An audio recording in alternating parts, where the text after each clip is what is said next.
Amen. Okay, I want to thank Sister Allison for her devotion. I hope I'm being heard.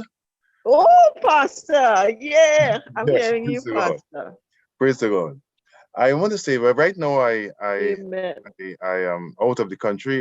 Yesterday I had a great time at Steps of Christ SD Seventh Day Adventist Church out there in Brooklyn. We had a marvelous time, and I am here this morning, and I had thought that these things may have happened, but we are here. We are. So let's redeem the time as best as we could. This morning we are studying the journey into the supernatural, and when we say supernatural, it is exactly that. Anything that is not normal, anything that we cannot see, we cannot do, the average person cannot do, immediately you know we are talking about something that is supernatural, because there's something that is the natural man. We walk, we talk, we sleep, we do not gravitate, we do not fly. Those things are supernatural. We do not see behind walls, we do not hear voices talking to us normally and cannot see anybody. So anytime these things happen, we call it the supernatural. But when we speak of supernatural, we usually speak about demon and demon possession. And we are speaking about the demon and demon possession. I want you to understand, is simply the opposite of God. Now, I say it this way for you to have a clear understanding of how it works and why it is dangerous. Both the working of God and the working of the devil are supernatural.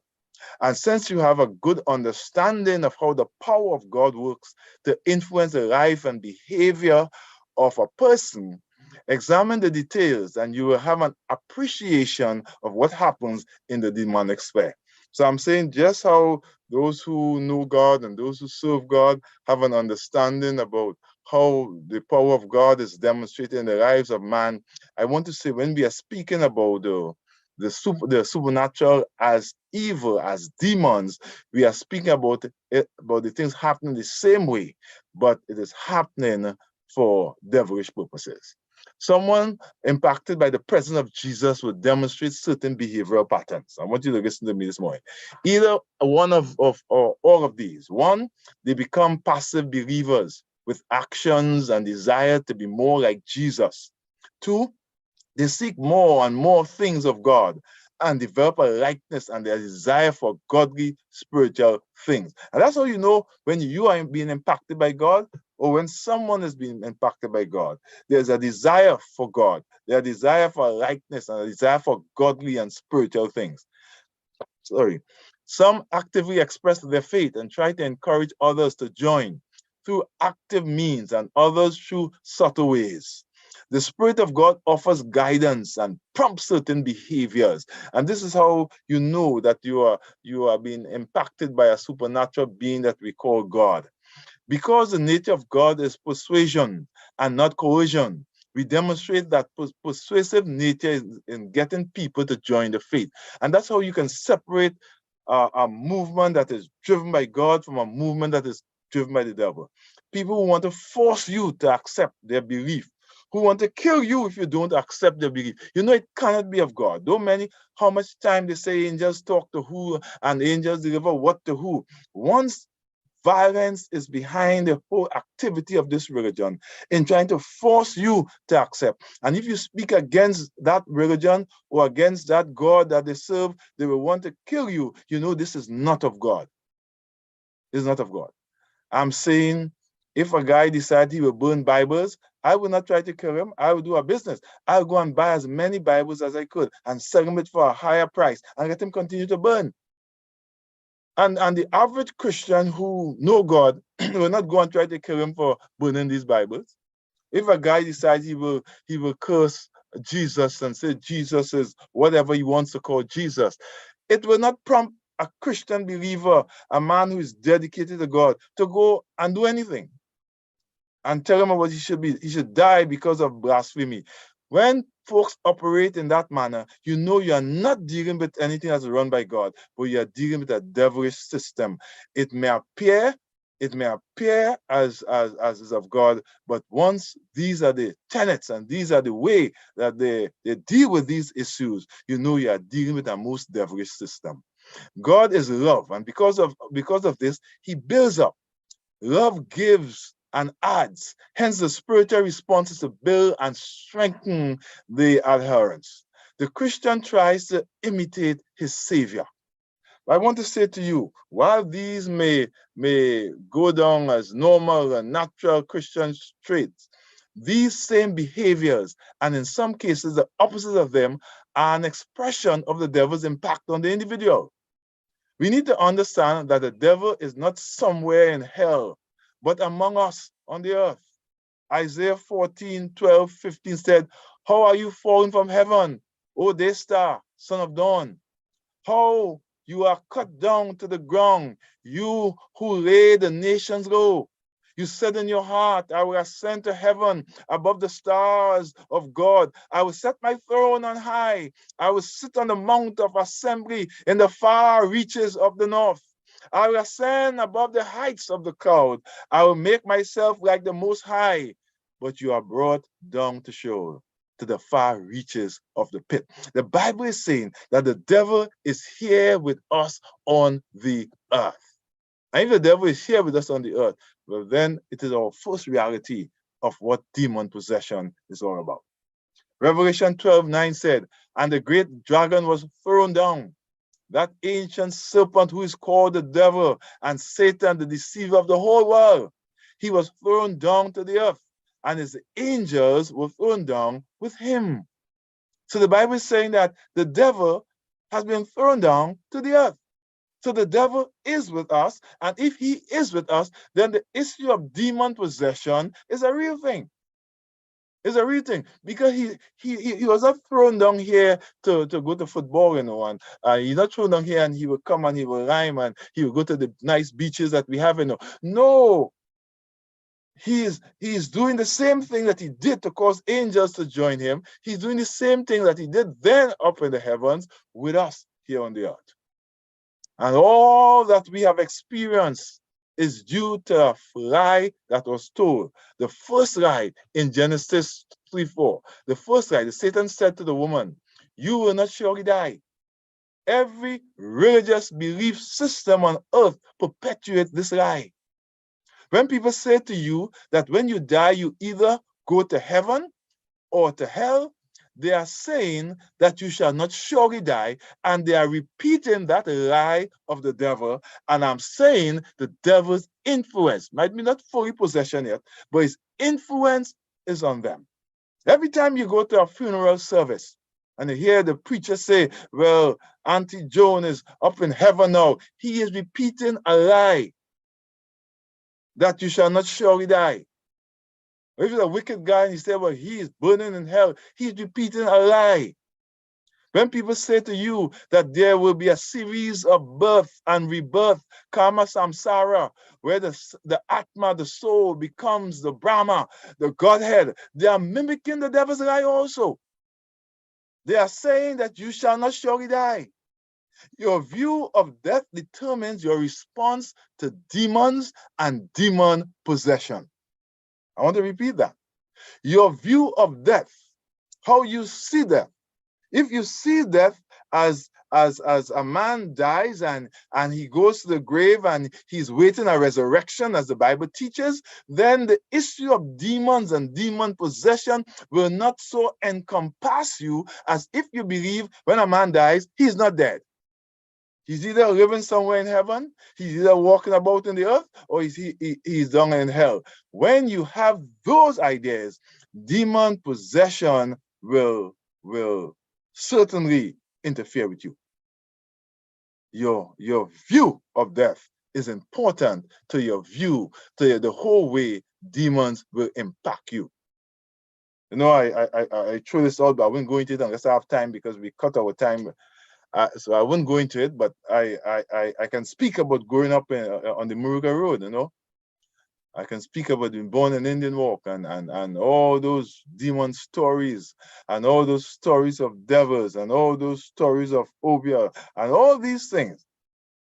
And depending on what you believe while growing up, these things will impact you in a certain way. There are folks who still believe that there are Dwens and Raja Bless and things like that. There are certain folks who, as I speak, will tell you that there are witches who fly on broom and use salt and things to trap them. And there are folks who still believe that. And that belief comes from your belief of death. You see, once you believe that the dead is walking, then all these ideas of witches and brooms and Dwen and Ragahu and all these things will become part of your knowledge base and part of the things that you see and the things that that will affect you. You know, I was having a crusade in Marbella many years ago, Victorious Lifestyle Crusade. And one night I was doing a call for people to commit themselves to Jesus. And where the crusade was, there were no grass. There was it was in a place surrounded by a grocery and a mall and things like that. And while I was making that call for people to give their life together, people started to shout that they were seeing snakes on the ground, jumping and stamping and stamping and blowing snakes, snakes, snakes. There were no snakes. When the dust cleared, when we settled down, there were no snakes. But for a while, these people saw snakes, or they believed they saw snakes. But there was no snake. And after a couple of minutes, things settled down, and I continue as usual. Folks interpreted how, but I have interpreted that scene as the enemy coming at the time when I was calling people to commit their lives to Jesus. So I'm not one here to say that there are no demons. I'm not here to say that. In James 2:19, we read, you believe in God, you believe that God is one, you do well. Even the demons believe and shudder. So I'm saying to you that not everyone who say Lord, Lord is not demon possessed. The demons also believe that God exists because they had their confrontation with him. Because of our belief system that was introduced by the devil, we have the evangelism pact. Because the devil has introduced systems and he wants to uphold those systems, and he allowed people to continue to preach those systems that the dead is not dead, that there's a series of rebirth, that the dead is not dead. If he's wicked, he's in hell alive still. And if he was good, he's in heaven. The dead is not dead. Those were the first lie that was told, and those ideas come from the pits of hell. Regardless of how kind and how well dressed the person who is preaching is, as how dedicated his life you think may be, he is voicing theories of demons. That's what he or she is doing. Genesis 3:15 said, and I will put enmity between thee and the woman, and between thy seed and her seed. It shall bruise thy head, and thou shalt bruise his heel. Is what we call the proto-evangelium. It is at the heart of the everlasting gospel. It is the foundation of the Christian message. Genesis 3:4 said, and the serpent said unto the woman, you shall not surely die. It's the first lie that was told, and it's the basis of the foundation of the devil's message. Everything that God says is not true. That's what he was telling the woman. Everything that God says is not true. And that is what the devil seeks to do with all these folks who are making money on the gospel and driving fancy cars and having fancy houses and having the wives looking like a Christmas tree, and with all these guys are all in the same boat, possessed by the devil. So demon possession is not only overt frotting and falling down. They are demon possession by what you say, by how you order that life. It's a form of being possessed in a passive way by the devil. Matthew 17:14-18 said, and when they came to the crowd, a man came up to him, kneeling before him, and said, Lord, Lord, have mercy on my son, for he's an epileptic, and he suffers terribly. For often he falls down into the fire, and often into the water. And I brought him to your disciples, and they could not heal him. And Jesus answered, O faithless and twisted generation, how long am I to be with you? How long am I to bear with you? Bring him here to me. And Jesus rebuked the demon, and it came out of him, and the boy was healed instantly, the Bible said. Now, please be mindful that over 90% of the people who claim to be demon-possessed are suffering with some mental or biological or social illness. I want to say that again.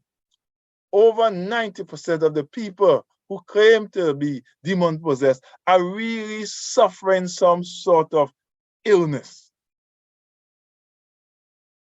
Because the epileptic acts similar to some people who are demon-possessed. I remember many years ago, and some of you in Trinidad will remember that, where at the Muruga composite, the children were said to be demon-possessed.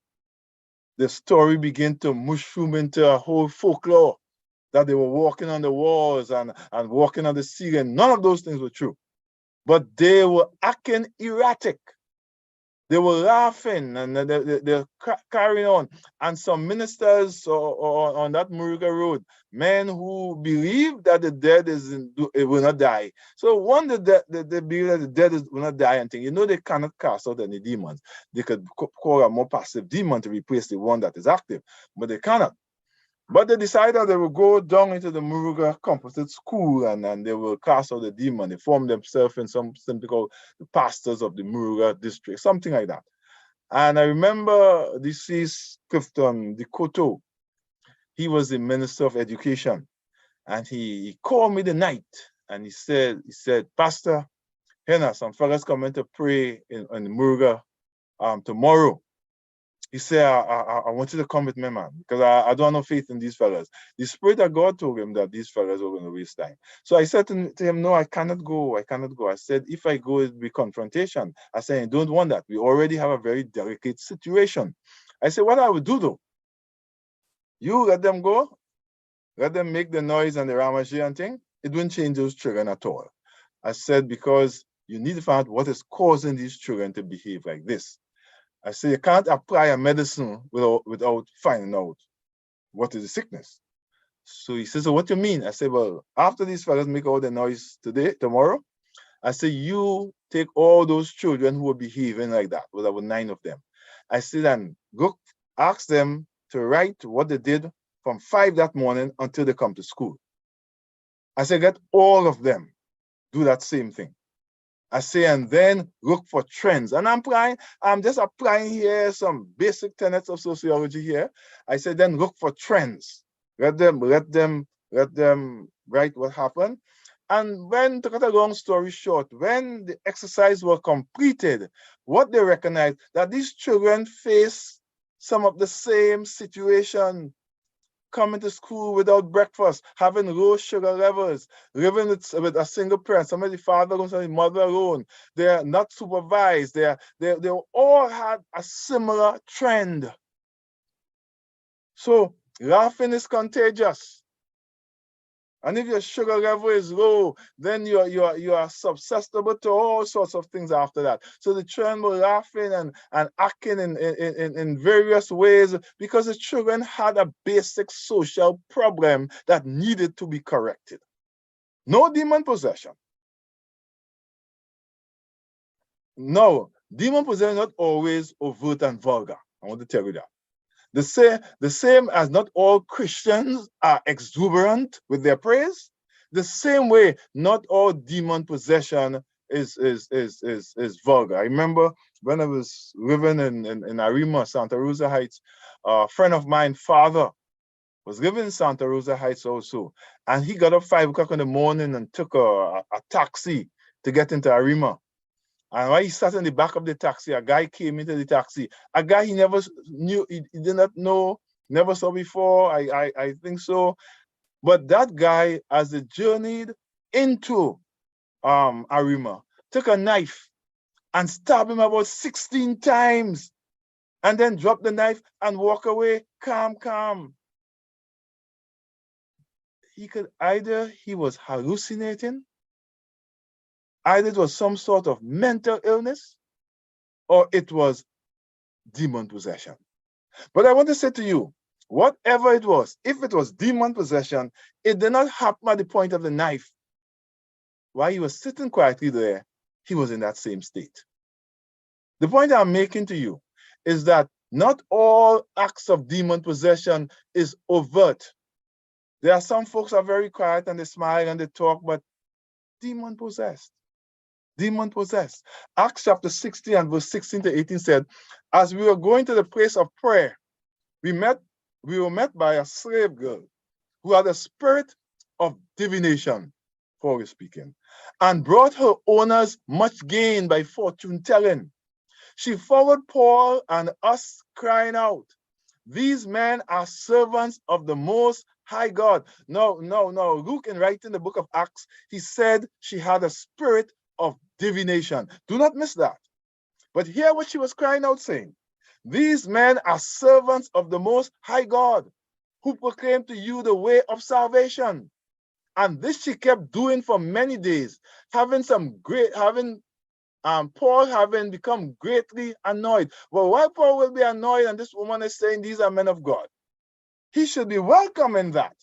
But the spirit on Paul made him sense that although she was saying these men are men of the Most High God, she was possessed by a demon.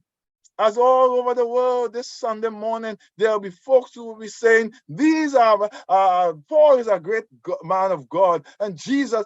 That doesn't mean that they are not possessed by demons. The Bible said, Paul turned and said to the spirit, I command you in the name of Jesus Christ to come out of her. And it came out that very hour. The girl was prophesying for God. She was preaching, yet Paul cast out an evil spirit from her. I hope you're hearing me this morning. You see, friend, the Bible said to the word and to the testimony, if they speak not according to these words, there's no right. So when a man is saying all sorts of things about God, but once he's plagued by false doctrine about the dead will not die and the dead is living somewhere and false doctrine like no longer we shall obey the laws of God and all these false doctrines. False doctrines do not come from God. It do not come from God. Mark 1:23 and 26 said, and immediately there was in the synagogue a man with an unclean spirit. And he cried out, what have you to do with us, Jesus of Nazareth? Have you come to destroy us? I know who you are, the Holy One of God. But Jesus rebuked him, saying, be silent and come out of him. And the unclean spirit convulsioned him and crying out with a loud voice came out of him. Again, he was prophesying. Again, he had a demon. I'm saying that because I want you to know the demon is not only the one that is falling on the ground and beating up a rabbit. There are some very well-dressed guys this morning all over the place singing and preaching demon possessed. I'm not saying that on my own accord. I'm saying that because the Bible is teaching us that there are some folks who are prophesying but are demon possessed. 1 Corinthians 10:20 said, no, I imply that what pagan sacrifice they offer to demons and not to God. I do not want you to be participants with demons. You know, some of us love to talk about culture. Okay. The Bible is saying, do not be participants of things that are not of God. First up. We need to keep conscious that all worship is not of God, regardless of how popular it may appear. For demon possession not always active and rambunctious, but can be passive and kind. In 1 Kings chapter 22 and verse 21 to 23, then a spirit came forth and stood before the Lord, saying, I will entice him. And the Lord said to him, by what means? And he said, you are to entice him, and you shall succeed. Go out and do so. Now therefore, behold, the Lord has put a lying spirit in the mouth of all these your prophets, The Lord has declared disaster for you. You see, friend, lies are of the devil because he's the father of lies. Some of us lie to protect friends, status, and institutions. We lie even when we know people are being hurt because of those lies. It is diabolic. It is demonic. And it's demon possession. And I'm saying to you, when you repeat something that you heard, not knowing that if it's true, I'm talking about gossip now, not knowing that it is true, you are being demon possessed. As simple as it is. And you spread the tale all over, and you continue to spread the tale, and you are going to church, and you are singing gospel songs. I'm saying to you, if that's your bag, you are demon possessed. I remember I was called in Pineview when I was working in the enterprise area. So one night, a member of the church called me and said, Pastor, you know, there's a guy here whose daughter is possessed by a demon. And I said, well, how do you know that? And she said, the young girl is about 90 pounds, very small young girl. And her father came into the room and he put the lights on. And when he put the lights on, she snarled while she was sleeping and said to him with a lot of expletives to turn the light off. And he went to her because he was surprised that she is speaking to him in this manner, saying to him these things. And he went to her. And when he went to her, her eyes just opened brightly. She scrambled him, although she was just about 90 pounds. She scrambled him and she pelted him across the room. That was demon possession. And the member called me to visit the home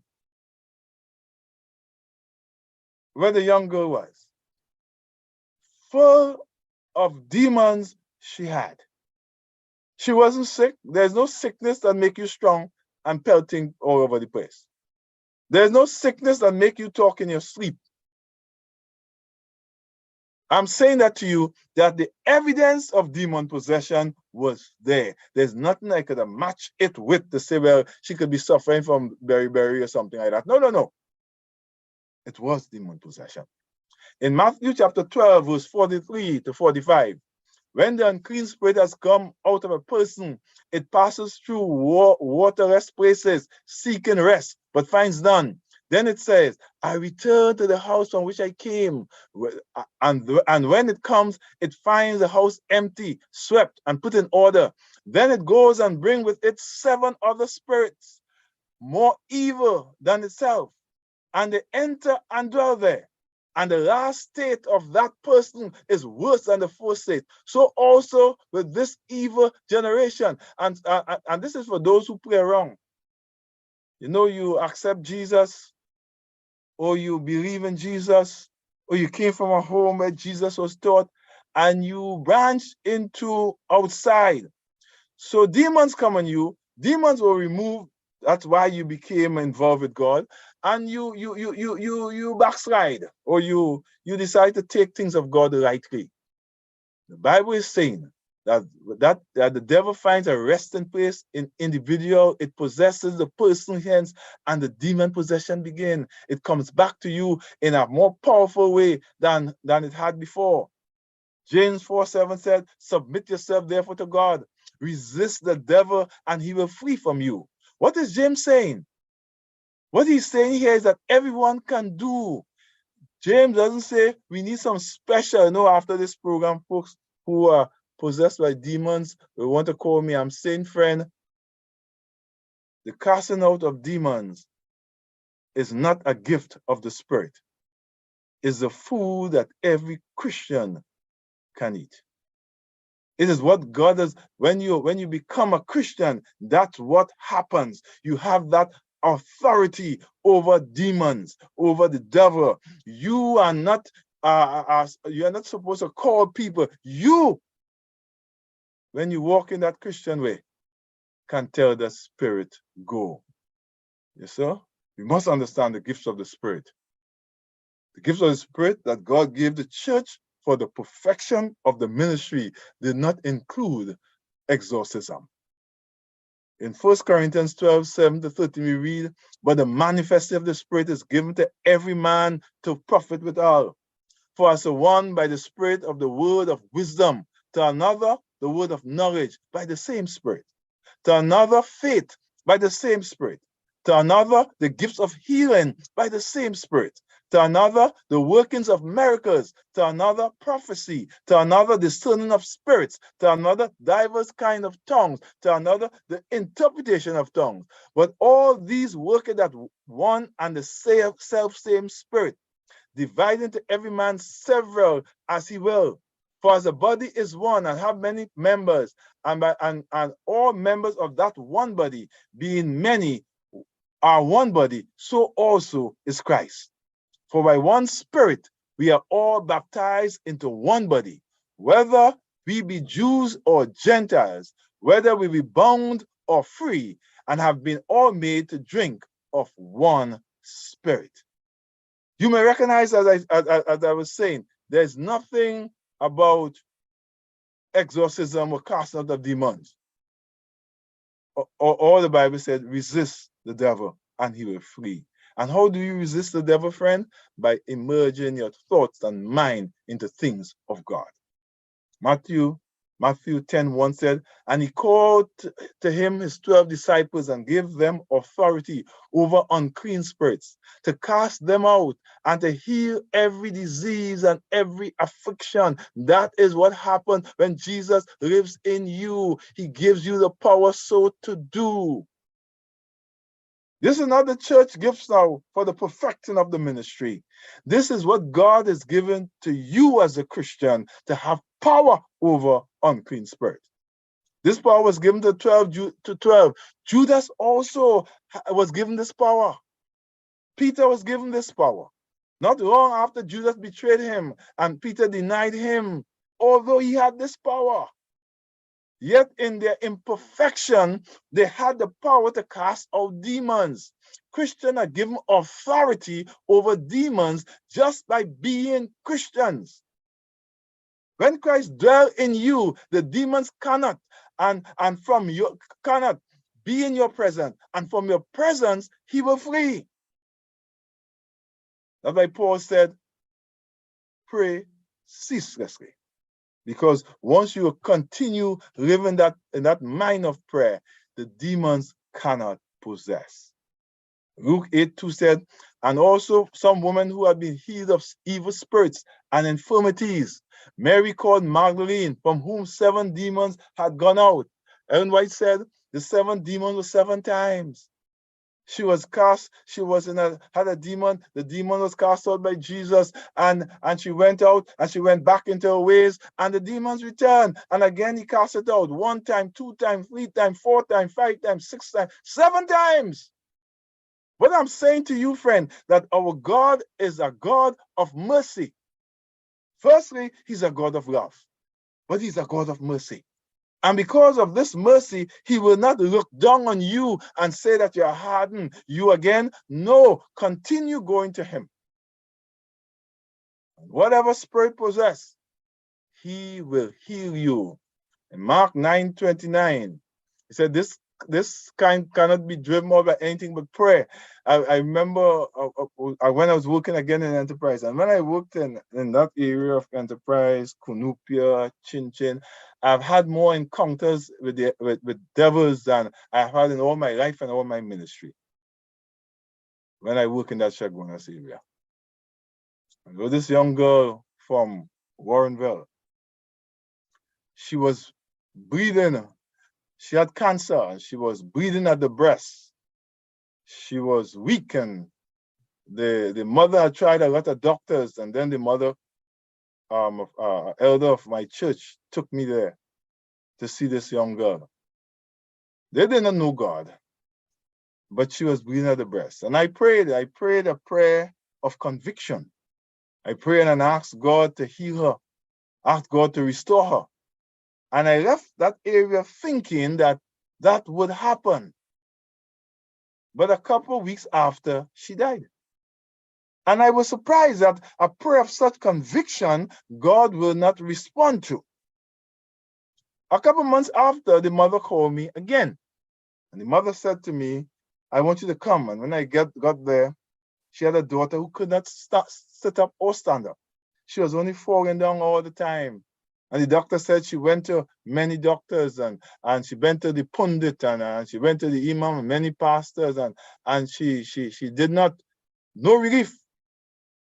And I remember the last time I prayed a prayer of conviction and nothing happened. So I was coy now. I was wondering, should I throw myself on the line? Should I embarrass myself? And I said, I'm going to pray a normal prayer of God's will. And I'm not saying that you should not pray with exceeding exuberance. I'm not saying that. But I was embarrassed because of what happened before. And I left. When I drove home, I felt that she wouldn't be healed.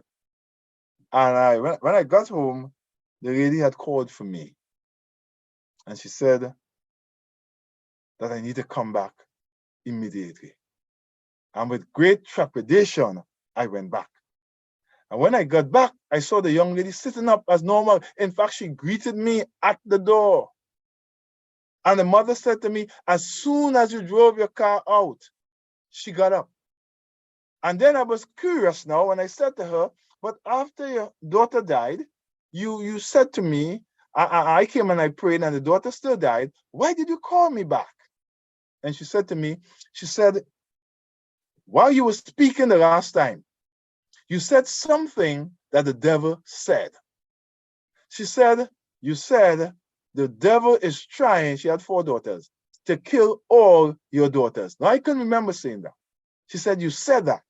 She said, when the devil was speaking through the first one who died, when the devil was speaking through her, he kept saying, I'm going to destroy all your daughters. She said, so when you said it, 2 things came to our mind. And then when my daughter died, it reinforced that you also was of the devil. She said, but as we tried everything, my daughter said, Ma, why don't you call back the pastor who said that of the devil? Maybe it was God was talking to him. She said, and that's why we called you back. Because I said the devil is trying to destroy all your daughters, and the devil had said that to her also. I want to tell you, demon possession is a real thing, but it's not everyone who fought and fall down is demon possessed. You must apply the health rule first before you go running all over the place and the person die on your hands when a doctor could have given them 2 pills and make them well. Jude 1:6 said, and the angels who did not stay within their own position of authority, but left their proper dwelling, he had kept in eternal chains under gloomy darkness until the judgment of the great day. Now, the devil doesn't have a domain. He's not in charge of anything. He's not in charge of hell. As some people, the devil's in hell. And God and the devil, they are cooperating. And God will send one. And the devil will turn him off with a stick and turn him off. The Bible says differently. The Bible said, but they are left their proper dwelling. He has kept in eternal chains under gloomy darkness until the judgment of the great day. And when we talk about gloomy chains, the devil cannot go anywhere but stay on earth here. He's bound to this earth until the day of judgment, when the earth itself will erupt in flames, and the devil and his angels, they will be destroyed with all evildoers. But that day is not yet. Hell is nowhere. The Bible said fire came down from God out of heaven. Hell will come to earth. No one go to hell. Hell will come to you on that day. Mark 3:11 said, and whenever the unclean spirits saw him, they fell down before him and cried out, you are the Son of God. Again, I'm saying the spirit, the devil knows that Jesus is the Son of God. He's aware. We must always keep in mind that you who you are of Christ has been given that authority over the enemy. Don't go calling exorcists. You have been born again. It's automatically, you are automatically an exorcist. Matthew 12:22 said, then a demon-oppressed man who was blind and mute was brought to him, and he healed him so that the man spoke and saw. So the demons could give you sicknesses that are very all around the place that you see. I want you to understand that. Acts 19, because I see I got about 2 minutes again. Acts 19. Then some of the itinerant Jewish exorcists undertook to invoke the name of the Lord Jesus over those who had evil spirits, saying, I adjure you by Jesus, whom Paul proclaims. 7 sons of a Jewish high priest named Sceva were doing this. But the evil spirit answered them, Jesus I know, and Paul I recognize, but who are you? And the man in whom was the evil spirit leaped on them, mastered all of them, and overpowered them, so that they fled out of that house naked and wounded. What I'm saying to you is not because you are Christian and you are named Christian, when you are taking the Lord's name in vain, you'll be able to cast out demons. I'm saying that if you are practicing that life of a Christian, if your thoughts, I'm not saying if you are perfect, and if your thoughts always lean to things of God, if your desire is for the victory of God, then you ultimately will be power over demon possession. Friend, we are out of time, but I want Karen to give me 3 minutes. I have one other illustration that will bring home the point of the. Can I go ahead, Karen, for our 3 minutes? Won't be more than that. All right, you can go ahead. Thank you very, very much. Once a guy came to me, he said a friend of his daughter works in the bank. She works at the bank. And the friends in the bank told her about a website that she can go to that would tell her everything. And she went on that website. And as she went on the website, the thing came up, and the first question she asked the site, what is my name? And just as the friend said, the website told her her name. And she asked a second question. She said, who am I with now? And the website said, you are with Mary. She said, no, I'm not with Mary. Who am I with now? She was with her grandmother. And the website returned the refrain yet again. You are with Mary. She asked about 4 or 5 times, and the same refrain came back. Eventually, she got up and she went to her grandmother. And she said, Grandma, is your name Mary? The grandmother said, she laughed and she said, when I was small, they used to call me Mary. The young girl ran back and tried to take off the computer. I'm talking about something that happened about 10, 12 years ago. I'm not talking about something where I'm talking about the reality of demon possession even in this technical age.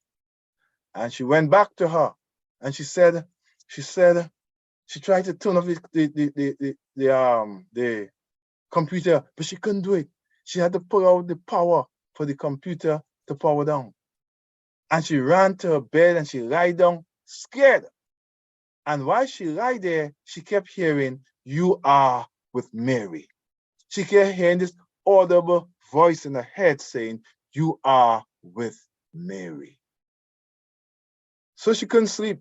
She couldn't go to work because she continued to hear the voice saying, you are with Mary. And that's why her father told a good friend of mine who brought the girl for me to talk to the girl. What I'm saying this morning as I go, evil is also contained in symbols. Symbols that bind us and weaken our spirituality. Holly leaves and wreath on your doors at Christmas, these are evil symbols. The living Christ in you is your armor against evil spirit. Friend, why we become demon possessed? Because we sacrifice to the devil. And I'm not talking about sacrifice by burning and things. The things we do that should be given to God, we do it for the evil one. Oh, time was against us. The enemy tried to stop us this morning. But I feel I have done enough that you have gotten the message. And may the good Lord bless you. And those who want to contribute to the program, please do. Those who are looking on YouTube, please subscribe. But we will be here again next week, God willing. And until then, may I say, God bless you. And I want to ask the brethren again at Step to Christ Ministry, that where I was yesterday. I know some of them are listening this morning. I want to pray, God bless upon you and your pastor. May God strengthen him in every way. And until, if we don't see each other again, we will meet one day once we keep the faith. Karen, have a great morning. May the good Lord continue to bless you, and all that you desire, I pray that he give it to you and much more. Have a good day, everyone. Have a good day. Good day, Pastor. Well, folks, Love is the only thing we need. that Only thing was some enlightening words from Pastor Brown we need. from the Victorious Lifestyle Radio program. Love is the only And the Victorious Lifestyle program was brought to you by Victorious Lifestyle Radio Ministries. Join Pastor Terrence Brown again next Sunday from 9 a.m. for another Victorious Lifestyle Radio program. And you'll always get it right here on Talk City 91.1 FM.